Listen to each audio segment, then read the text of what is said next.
This tutorial I'm going to show you a very popular effect in After Effects, and that's revealing this text coming out from this shape. Okay, and if you watch, there's actually two different animations going on here, but here's where we're going to go to. We're going to do it step by step. This is what it'll look like. See that? We have this shape that grows, and Castlebrook, the name, comes out from behind this shape. Okay, and let me stop it partway through the animation so you can see that this is growing. I've got motion blur you can see on both of these, and this is actually coming out from this edge here. There we go. That's what we're going to create. Okay, I'll show you how to do it. So I'm going to go to a new composition. Okay, the other one that I was working on right now is still up here in the composition tabs. I'm going to make sure I'm in the new composition. First thing I want to do is make that shape. So I'm going to go up to my shape tool. Oh, my color, yeah, let's make it a bit brighter maybe. Why not? There we go.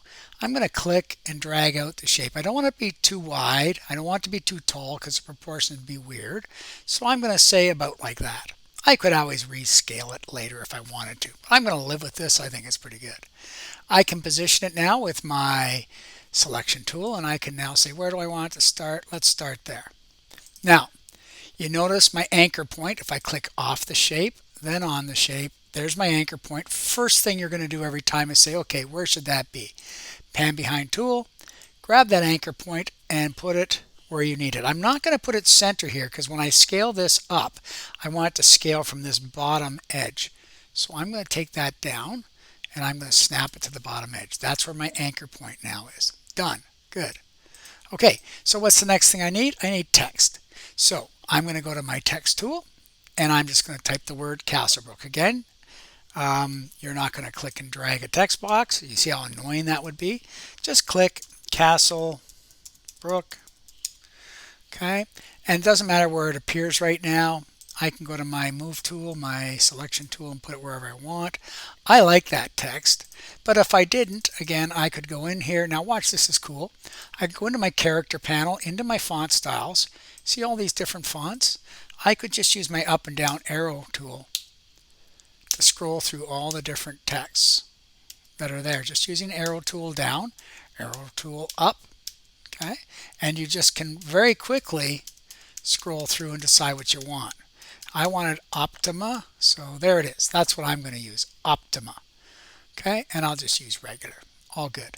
So what's the final position of this text going to be? Go to my move tool. I want this to live about here. I want some proximity between the two. I don't want them to seem like two foreign bodies, right? Like they're totally unconnected, because I want them to be connected. So I'm going to have the proximity of them fairly close when it finishes. What I must check, remember, I know I'm okay, but let's go check. Save title, save action. Here's my save action, which is what I'm using for my save title. My final position here for Castlebrook is well within the save action. Okay, turn that grid off because I know I'm good. Okay, the first thing I want to do is mark at the 1 second mark. For now, I'm going to mark a position keyframe for Castlebrook. So I'm going to go P for position. I'm going to just go position keyframe on. And now that I have anchored this text to this final position at the end of its animation. Now what do I want to do? Let's go back in time, 15 frames. So I'm going to go to 15. And now I'm going to grab this using my selection tool, my move tool. Click and drag. Start dragging first and then hold shift, and it'll constrain the properties to be only a horizontal or a vertical, depending on the direction you've started initially. Okay, let go. And now it's a straight line. It's a perfect animation left to right in a straight line. Let's just check that animation first. Actually, let's turn. I always find it's easier to turn off other layers we don't need at the time. So I'm going to just turn off the shape for now and just check this animation left to right. There we go. Now turn on the shape. Okay, there it is. And I'm going to play it. And there we go. Now the problem is, of course, right now I'm going to build this animation in two different steps. First, I'm just going to have it reveal itself from behind this shape. So how do I do it? Well, here's the important thing, is you must have the shape that you want to what's called mask or hide on top. Okay, you could have other layers above, but the one you're working with is Castlebrook. And I want to create a mask. And a mask is nothing more than a shape that'll hide things or reveal things, depending on how you set it. Okay, so here's what I'm going to do. I'm going to now click off of that shape. It's in the right position. It's above. If I go back, see how it's over top of the shape below? That's what I want. Okay, click off the shape. Now I'm going to go to my shape tool again, and maybe I have to zoom out to say 33%. Maybe that's where I need to go so I can see everything. Go to my shape tool. I'm going to make it pink, and the color doesn't matter. Okay, I'm going to make it a nice pink. There we go. And now I'm going to, best I can, I'm going to make sure I cover this shape entirely. I'm covering the shape now, not the text. So let me turn the text off for a second. Okay, and I'm just going to click, drag, and go right off the screen with it, like so. Okay, again, what I want to do now is turn on the text. Okay, and what I want to do is go to this pink shape, and I want to right click and say pink mask. Okay, and enter. I've just given it a name. So what have I got? I've got 3 different layers here. I can't see it right now. I've got my shape there that's on the bottom. You can't see it. I've got my Castlebrook text, my shape, and then I've got the pink shape I've just made, which I'm going to use as a mask. So how do I do it? And you can see, look, right now I've got my Castlebrook green shape selected down here. I can actually see where it is. So here's what I'm going to do. I want this Castlebrook to reveal itself right on the very edge of that green shape. So here's what I'm going to do. I'm going to zoom in to say like, I guess 100% might be enough. Yeah, it is. And then I can't really see what I'm doing, so I'm going to hold spacebar. Gives me the hand tool, just like Photoshop, and now I can maneuver around. Okay, so I can zoom in on my workspace and then maneuver around it. And now what I'm going to do is go to my pink mask, and I want to line it up with my green shape layer. See, I can just see the edges aren't quite lined up. So go to my pink mask. Okay, and now I'm going to use my arrow tools just to reposition it a bit. I'm not keyframing, I'm just repositioning. So I'm going left, left, left, left, left, left, and there you start to see the green reveal itself, right? So go right, right, right, right, right, right, so the 2 edges line up, right there. Okay, so now what I've got is an edge here with this mask. It's going to hide Castlebrook until it comes past this edge, and I'll show you how that works. What we need to do is this. We need to create what's called a track mask. So let me go to fit, and I'll show you what that is. Okay, right now all that's happening is this title is being hidden by the edge, but I don't want to see this pink. That would just ruin the effect, obviously.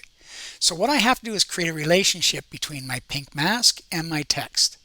That's where the relationship needs to be. I have to select Castlebrook text layer, and then I have to go to something called track matte. Now, there it is there, TRK matte. If you don't see this, you have to go down to toggle switches and modes and click on it. See, now I'm into motion blur and things. If I can't see track matte, switch on toggle switches, and there it is, track matte. Right now, the Castlebrook layer says none. The relationship will be between what's above it. That's crucial, that the layer you're going to use as your mask needs to be directly above the layer that you're going to reveal. Okay, so now I'm going to go where it says none and it's no track matte. I'm going to go to pink mask. Okay, like so. Now, let's take this back a bit. Is that what I wanted? No, I've gone to alpha matte, pink mask, alpha matte. But I'm seeing Castlebrook over top of this shape. That's not where I want to see it. It's being revealed right now where that pink shape is. So I can either see Castlebrook where the pink is, or I can see Castlebrook where the pink isn't. So I don't want this choice. I just want to go to track matte, invert it. I don't want to see it where the pink is. I want to see it where it isn't. You see that?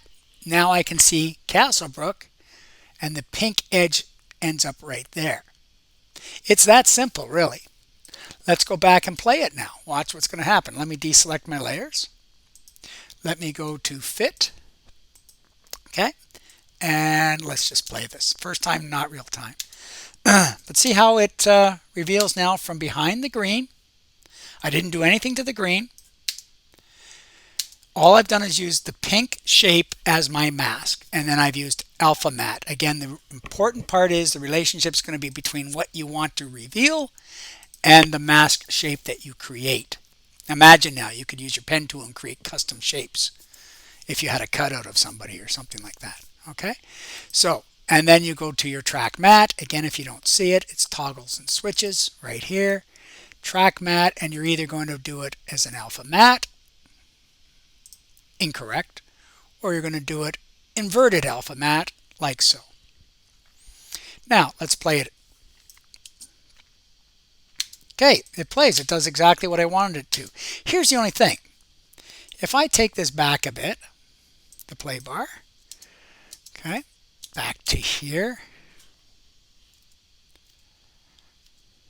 See how the word is actually being revealed right on that edge where I put the pink. Well, that's what I told it to do. I want to have a little separation between the two. So it feels just a little uncomfortable with the word coming right out from where that green vertical shape is. So I'm going to go to my pink mask now. I can still edit it. And all I'm going to do is move it a bit. I'm going to move it to the right a bit. Watch this. 3, 4. I used 4 arrow keys to the right. It's now moved the edge that is going to reveal the word. Maybe I'll go 5. There you go. So Castlebrook will not be revealed until it hits that mask edge based on it being an alpha inverted mask. Okay, so all I did was give it a bit of breathing room. If I want to make it more, select the layer again and maybe go 1, 2, 3, 4, 4 more. So I've got 9 total arrow keys to the right. Maybe that's too much. Go back to 1, 2. There we go. Click off, hit play. Nice. So, and you can decide what your design is calling for, but pretty cool, right? Now, good effect, not totally done. Here's what we're going to do. We're going to go to this mode here. Let me go to my other animation. Watch the difference. It's the same Castlebrook effect, but the line grows and comes out. So we've got a double animation. This is growing, and then as this grows, this seems to come out from behind it. Pretty cool, right? See that? Double animation. So how do we do that? Let's go back to our animation. Again, all we have is Castlebrook sliding out from apparently behind this. What I'm going to do is go to the shape layer, this one, and I'm going to animate it. What do you think I'm going to do? I'm going to scale it. So what I'm going to do is go to 15 frames. Okay, and let me just turn on all of my keyframes here. Oops, not you. There we go. So I can see that at the point where Castlebrook starts to animate in, okay, from the almost at the edge of the green. Okay, I'm at that point now. This shape layer, I want to do a scale in the vertical direction only, so S for scale. Now I'm on this shape layer. Let me turn off the text for a minute.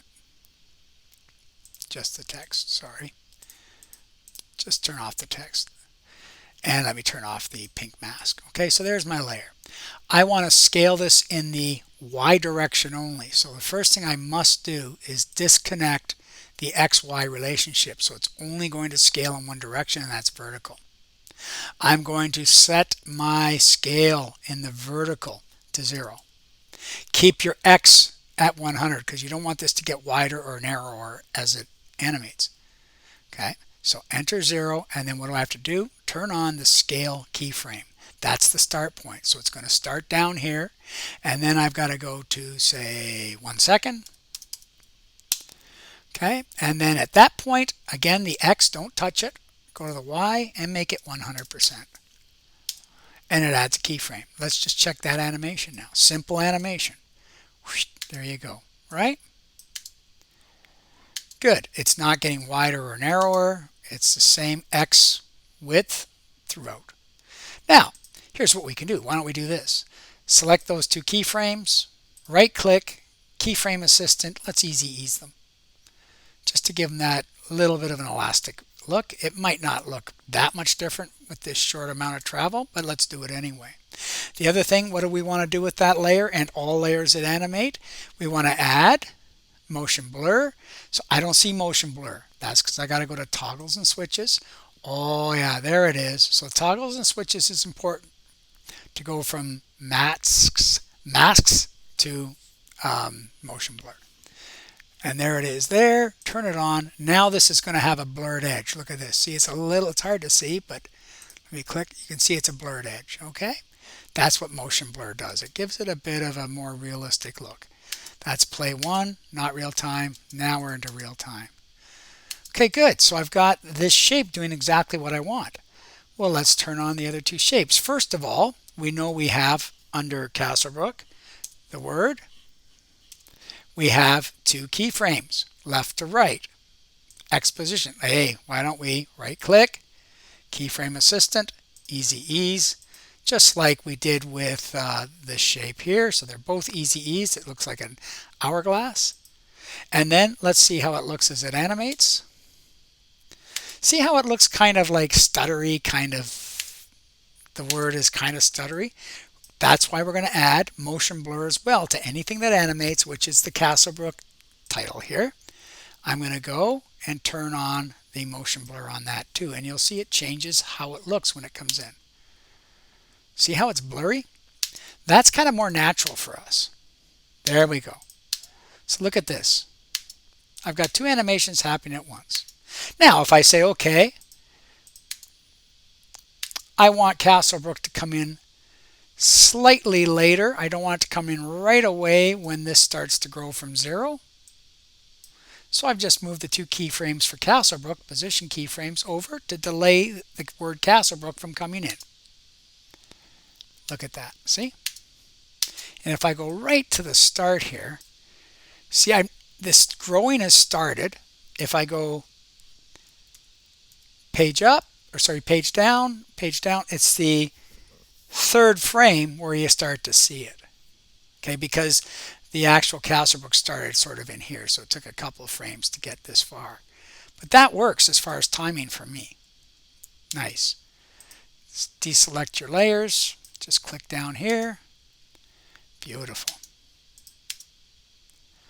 So that's how you can reveal text from behind a shape, and it seems like the text is coming from behind it, and you're not seeing it over here on the left because we're using a mask layer there to define the area where we're going to see that layer, Castlebrook, or not see it, depending whether it's an alpha matte or an inverted alpha matte. Give it a shot.